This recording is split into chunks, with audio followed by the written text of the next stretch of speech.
Halo Smart Parents, jumpa lagi di channel YouTube saya Dr. Drew, spesialis kandungan, di mana kita bisa ngobrol santai bermanfaat mengenai kesehatan kehamilan dan juga kandungan. Disclaimer dulu nih untuk Smart Parents. Topik yang akan saya bawakan kali ini hanya bersifat tambahan karena ada ahlinya yang memang berkompeten untuk melakukan tindakan ini, yaitu dokter bedah urologi.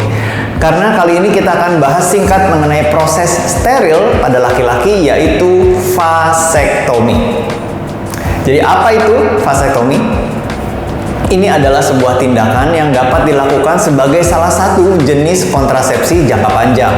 Setelah tindakan ini berhasil, kemungkinan kehamilan itu sangat-sangat kecil. Bagaimana vasektomi mencegah kehamilan?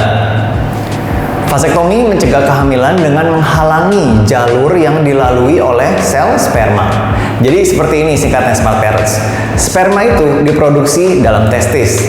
Testis ditemukan dalam kantong kulit yang disebut skrotum. Sperma disimpan di epididymis, yaitu organ kecil berada di atas testis.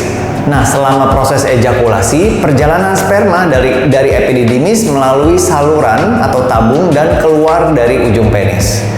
Selama proses vasektomi, dokter urologi akan memotong dan menyumbat tabung yang disebut vas deferens di setiap sisinya. Hal ini mencegah sperma keluar dari tubuh. Setelah tindakan ini, Anda masih bisa mengeluarkan cairan yang disebut dengan air mani. Tapi air mani tidak memiliki sperma di dalamnya. Apa yang terjadi selama proses vasektomi? Kabar baik dulu nih Smart Parents. Vasektomi dapat dilakukan di poli rawat jalan dan hanya memakan waktu sekitar 30 menit pada umumnya. Selama prosedur, dokter urologi akan melakukan tindakan pembiusan lokal di skrotum. Kemudian, mereka biasanya akan membuat sayatan kecil di kulit mencapai vas deferens, memotong dan menutupnya. Prosedurnya tidak nyeri Smart Parents, tetapi beberapa orang mungkin akan merasakan kram atau rasa tertarik.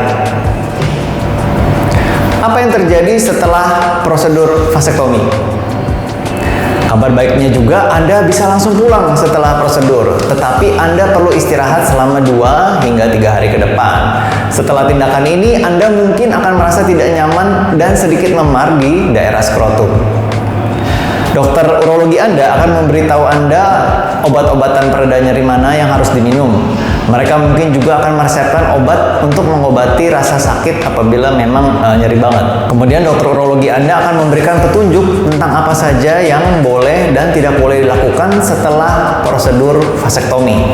Contohnya, Anda dapat menggunakan tali untuk menahan perban Anda pada tempatnya, untuk tidak mandi atau berenang selama 1 hingga 2 hari ke depan, Anda untuk tidak mengangkat benda berat atau berolahraga selama 7 hari ke depan, dan yang terakhir adalah Anda harus menunggu selama 7 hari untuk berhubungan intim. Setelah itu, Anda mungkin harus menggunakan alat kontrasepsi lain selama beberapa bulan untuk mencegah kehamilan.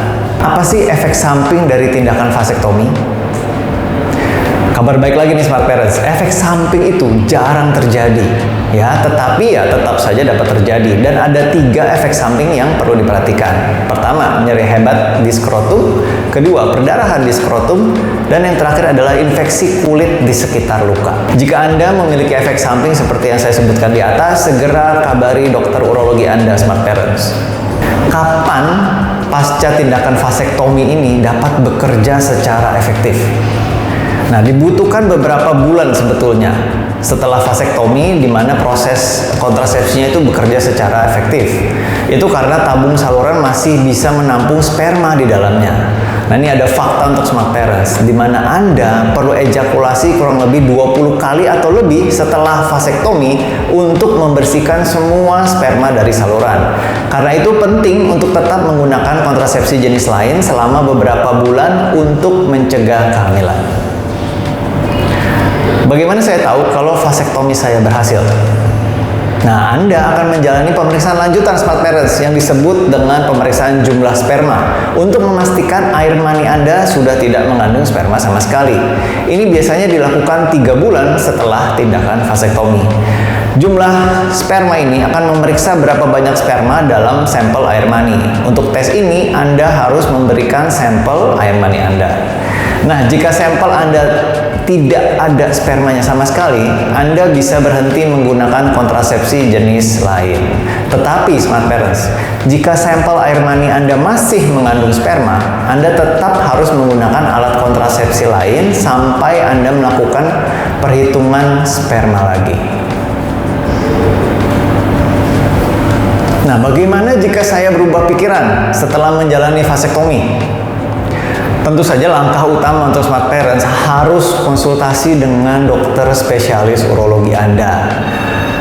Operasi untuk menyambung kembali vas deferens dan membuka jalur sperma itu dapat dilakukan. Tetapi operasi ini tidak selalu berhasil, Smart Parents. Oke, jadi sekian info dari saya. Semoga bermanfaat. Silahkan subscribe, like, share, dan komentar.